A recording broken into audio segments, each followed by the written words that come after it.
لوگوں سے عزتیں تلاش کرتے ہو تو وہ کیا تمہیں عزت دیں گے؟ وہ تو کل اچھا کہتے ہیں، پرسوں برا کہنے لگ جاتے ہیں۔ لوگوں کے سامنے گڈ بک میں آنا چاہو گے تو وہ تو سویرے تمہارے بارے میں کچھ کہیں گے، شام کچھ اور کہیں گے۔ اپنی روحانی زندگی آباد کریں، اپنے مسلح کو وقت دیں، اور دنیا سے چھپ کر، اس موبائل کو بند کر کے، اور اپنے آپ سے بھی چھپ کے اور تنہا ہو کے، چھپا کے سارا کچھ اپنے آنسو اپنے رب کی بارگاہ میں پیش کریں، اس کے حضور حاضری دیں۔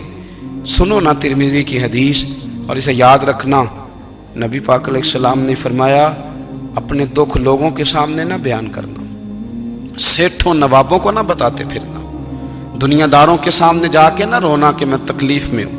فرمایا اگر دنیا داروں کو دکھ بتاؤ گے رب تمہیں کبھی غنی نہیں کرے گا۔ اور لوگ ہیں کہ الٹا مذاق اڑائیں گے آپ کی، جس سے بڑی پکی یاری ہے نا، پکی، وہ تب تک پکی ہے جب تک آپ نے 50,000 مانگا نہیں، اور جس وقت آپ نے کہہ دیا کہ میں مجبور ہوں میری مدد کر، تو پھر ختم ہو گئی دوستی۔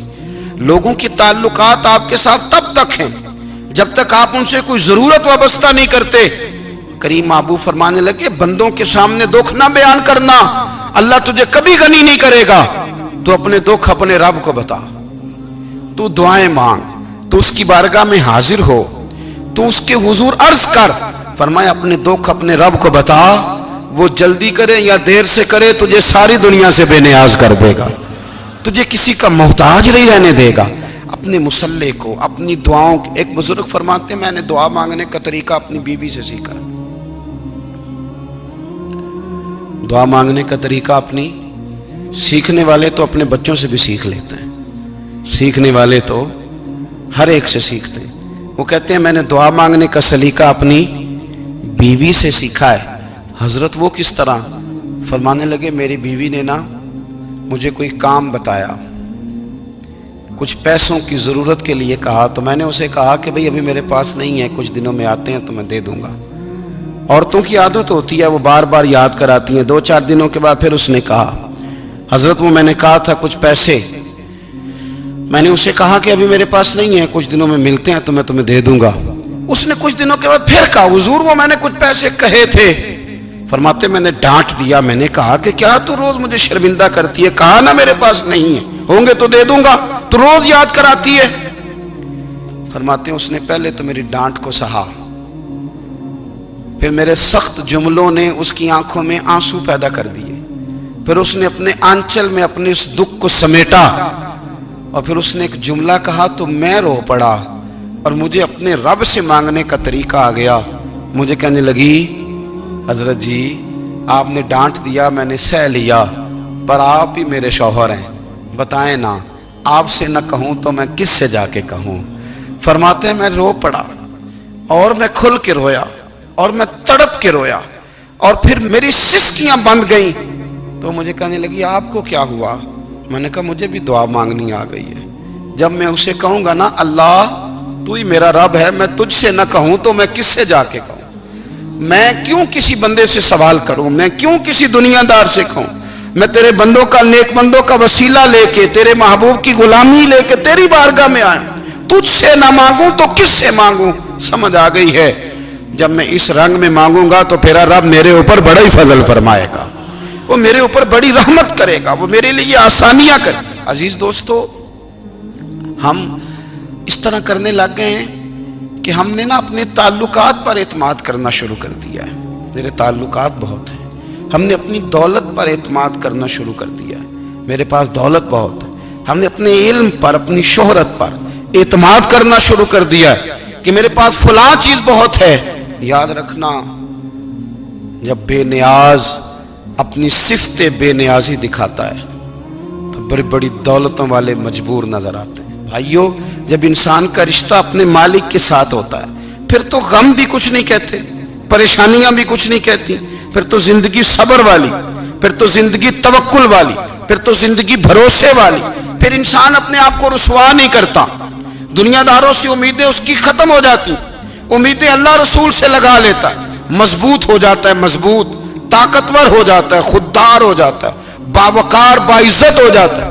حضرت بہلول دانا رحمت اللہ علیہ بیٹھے تھے تو ہارون رشید حج کر کے آ رہا تھا، تو رستے میں حضرت شیخ سے ملاقات ہو گئی تو السلام علیکم کے بعد کہنے لگا حضور کوئی حکم ہو تو بتائیے گا. تو حضرت بہلول دانا فرمانے لگے تیرا رب کون ہے؟ اس نے کہا اللہ. تو فرمایا میرا کون ہے؟ کہا اللہ. فرمانے لگے تو بڑا ہی بیوقوف ہے، کیا تو یہ سمجھتا ہے کہ رب ہارون رشید کو تو دے گا اور بہلول دانا کو بھول جائے گا؟ تیرا بھی وہی رب ہے، میرا بھی وہی رب ہے. اس نے اگر تجھے دے کے آزمایا ہے تو ہو سکتا ہے مجھے نہ دے کے آزما رہا ہو. جب اس کی حکمت کے تقاضے ہوں گے تو عطا کرے گا اور دے گا. تو جا اپنا کام کر. بھائی اپنی روحانی زندگی، اپنی عبادات، اپنے وظائف، اپنے روزمرہ کے معاملات، اپنی دعائیں، اپنا استغفار. دیکھو کوئی مشکل کام تو نہیں 2 رکوع ہیں سورہ واقعہ کہ اگر رات کو پڑھ لی جائے تو. میں کس طرح یہ بات بیان کروں کہ تعویذ بانٹنا آسان ہے اور وظیفہ بتانا مشکل ہے. سارا دن تعویذ بانٹیں تو لوگ لینے کو تیار ہیں، اور اگر آپ وظیفہ بتائیں تو کہتے ہیں تو مشکل کام ہے. او خدا کے بندے، اگر آپ کا تعلق قرآن پاک کے ساتھ مضبوط ہو، قرآن پاک کے ساتھ اگر آپ کا رشتہ ہو، لوگ سفارشیں ڈھونڈتے ہیں نا دنیا میں، کوئی تعلق مل جائے تو میرا کام ہو جائے. دنیا میں اتنا مشکل معاملہ ہے، آخرت میں مجھے بتائیے گا کتنا مشکل معاملہ ہوگا. میرے نبی پاک صلی اللہ تعالی علیہ وسلم نے فرمایا جو لوگ سورہ ملک پڑھا کرتے تھے نا، سورہ ملک، یہ سورت ملک قیامت میں ان کی سفارش کرے گی، اور اس طرح کرے گی کہ کہے گی اے اللہ یہاں اس بندے کو جنت میں داخل کر دے یا مجھے قرآن پاک سے علیحدہ کر دے.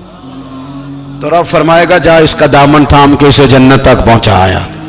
آپ بات کو سمجھیں، جب آپ کے تعلقات اپنے معاملات کے ساتھ مضبوط ہوں گے، یہ نبی کریم نے وعدہ کیا ہے کہ تو سورت واقعہ پڑھ تیرے گھر میں فاقہ نہیں آئے گا. حضرت عبداللہ ابن مسعود رضی اللہ تعالیٰ عنہ بیمار تھے تو حضرت عثمان غنی رضی اللہ تعالیٰ عنہ تیمارداری کے لیے تشریف لے گئے اور جا کر کے کہا کہ آپ بڑے بیمار ہیں، آپ کی بیٹیاں زیادہ ہیں، میں چاہتا ہوں کہ خزانے میں سے کچھ مدد کروں. تو سیدنا عبداللہ ابن مسعود رضی اللہ تعالیٰ عنہ اٹھ کے بیٹھ گئے اور کہنے لگے امیر المومنین، اللہ آپ کو میری طرف سے، میری بیٹیوں کی طرف سے بہتر صلہ دے. میری بیٹیوں کو کسی خزانے کی ضرورت نہیں، میں نے انہیں خزانہ دے دیا ہے. کہا جناب آپ نے کون سا خزانہ دیا ہے، میں آپ کے مالی معاملات کو جانتا ہوں.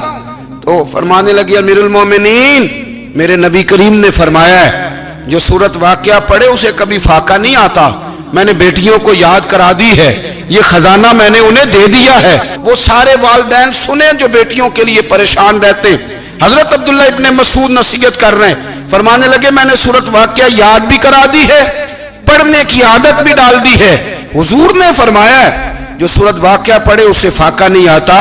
کہنے لگے چاند تو اپنی جگہ چھوڑ سکتا ہے، سورج گر سکتا ہے، تارے ٹوٹ سکتے ہیں، پر مدینے والے رسول کی بات غلط نہیں ہو سکتی. حضور نے فرمایا فاقہ نہیں آئے گا تو انشاءاللہ کبھی بھی نہیں آئے گا. کرنے کا کام یہ ہے کہ ہم اپنے معاملات، اپنی عبادات، اپنی دعائیں، کبھی 10 منٹ عادت ہو جائے نا دعا مانگنے کی علیحدہ سے رات کو. حضور نے فرمایا جو فرض نماز کے بعد دعا مانگے اللہ اس کی قبول کر لیتا ہے. نبی پاک صلی اللہ تعالی علیہ وسلم نے فرمایا اللہ مسافر کی دعا قبول فرماتا ہے. حضور نے فرمایا اللہ مظلوم کی دعا قبول فرماتا ہے. حضور نے فرمایا بیمار سے دعا کراؤ اللہ اس کی دعا قبول فرماتا ہے.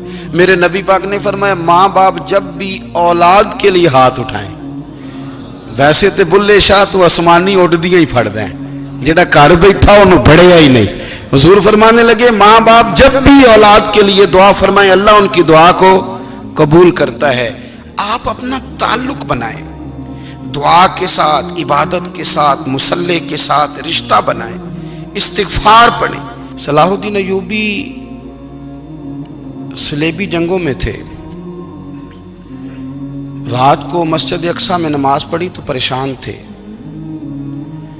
ایک بزرگ سے ملاقات ہوئی تو وہ کہنے لگے کہ آپ بڑے پریشان ہیں. کہنے لگے حضور پریشان اس لیے ہوں کہ پہلے ہی مسلمان کمزور ہے، اب میں نے سنا ہے دشمن کا ایک بحری بیڑا وہ جنگی سامان سے بھرا ہوا آ رہا ہے، تو اب ان کے پاس اور تلواریں اور نیزے آ جائیں گے، مسلمانوں کے پاس پہلے ہی وسائل کی کمی ہے، پریشان ہو کس طرح کر کے مقابلہ کریں گے.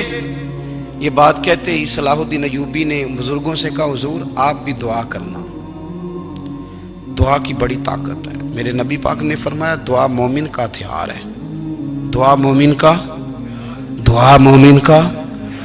حضور نے فرمایا تقدیر کو سوائے دعا کے کوئی چیز نہیں بدل سکتی، دعا مومن کا ہتھیار ہے، یہ کافر کے پاس کوئی نہیں، یہ ہتھیار ہے مومن کا۔ اللہ کرے آپ کو سمجھ آئے، پھر سنیں، کئی بار کہہ چکا ہوں یہ ہتھیار ہے۔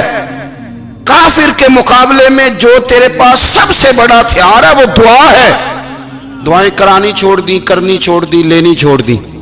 حضرت سیدنا انس بن مالک رضی اللہ تعالیٰ عنہ فرمایا کرتے تھے، میں نے وہ رنگ دیکھا ہے جب حضور دعا مانگتے تھے اور حضور کی مقدس آنکھوں میں آنسو بھی ساتھ ہی بہا کرتے تھے، میں نے وہ انداز دیکھا ہے۔ تو صلاح الدین ایوبی بزرگ سے کہنے لگے آپ بھی دعا کیجیے، اور خود رونے لگے اور سر سجدے میں رکھ کے رونے لگے، اور عشاء سے لے کر فجر تک روئے، خوب روئے۔ صبح وہ بزرگ آئے تو صلاح الدین ایوبی کا خوبصورت اور ہنستا ہوا چہرہ دیکھا، کہنے لگے آپ بڑے خوش ہیں، رات تو میں نے بڑے روتے ہوئے دیکھا تھا۔ تو کہنے لگے حضور وہ جو بحری بیڑا آ رہا تھا نا وہ پانی میں ڈوب گیا ہے، اب وہ نہیں آ رہا، ابھی خبر آئی ہے تو میں بڑا خوش ہوں۔ بزرگ کہنے لگے اٹھ سینے سے لگ اور سن ایک بات، وہ بحری بیڑا پانی میں نہیں ڈوبا، وہ تیرے آنسوؤں میں ڈوب گیا ہے۔ وہ جو تو رات رویا ہے نا رب کریم کی بارگاہ میں تو وہ ڈوب گیا ہے۔ حضرت عائشہ صدیقہ رضی اللہ تعالیٰ عنہ فرماتی ہیں ایک عورت تھی اور اسے نبی پاک صلی اللہ تعالیٰ علیہ وسلم نے نا وہ کلمہ پڑھ کے مسلمان ہوئی، مدینہ طیبہ آ گئی تو حضور نے مسجد نبوی شریف میں اس کے لیے مکان، ایک سادہ سا کمرہ ساتھ مسجد کے بنوا دیا، وہیں رہنے لگی۔ اکثر وہ سیدہ طیبہ کے پاس آتی تو حضرت عائشہ صدیقہ رضی اللہ تعالیٰ عنہ فرماتی ہیں وہ بڑی باتیں سناتی اور آخر میں کہتی وہ ہار والا دن بھی بڑا عجیب دن تھا اور میرے رب کی قدرتوں کا دن تھا، وہ بھی بڑا عجیب دن تھا۔ سیدہ عائشہ صدیقہ رضی اللہ تعالیٰ عنہ ایک دن فرمانے لگی کہ تو ہار والے دن کا بڑا ذکر کرتی ہے، وہ کیا دن تھا؟ تو خاتون کہنے لگی اماں جی وہ دن تھا جب میرے رب پر بھروسہ اور مضبوط ہو گیا، جس دن میرا اپنے رب پر توکل اور بڑھا، میرے ایمان میں یقین میں اور پختگی آئی۔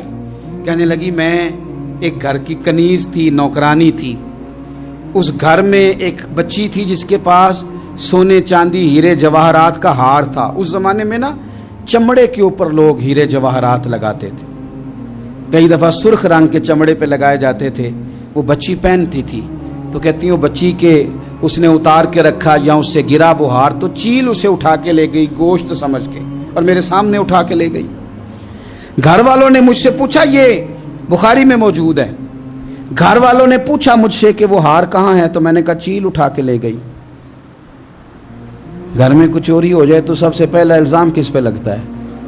ملازمین پہ۔ کہتے انہوں نے مجھے بڑا مارا، بڑی تکلیف تھی، حتیٰ کہ میری شرمگاہ تک کی تلاشی، میری عزت اتنی خراب کی میں بتا نہیں سکتی۔ میں نے اپنی زندگی میں ایک واقعہ دیکھا، ایک امیر گھر میں چوری ہو گئی، ملازم کو اتنا مارا کہ وہ چارپائی پہ پڑ گیا، پولیس والوں سے اتنی مار پڑوائی گئی کہ وہ بیچارہ چارپائی پہ پڑ گیا، اور پھر وہ اتنا بیمار ہوا اور کچھ دنوں کے بعد پتہ چل گیا کہ چور تو اپنا بیٹا ہے ان کا، پھر اس کا انتقال ہو گیا۔ اب وہ سیٹھ صاحب اور گھر والے آ کے نا مرنے والے کے کان میں معافیاں مانگ رہے ہیں، کان میں۔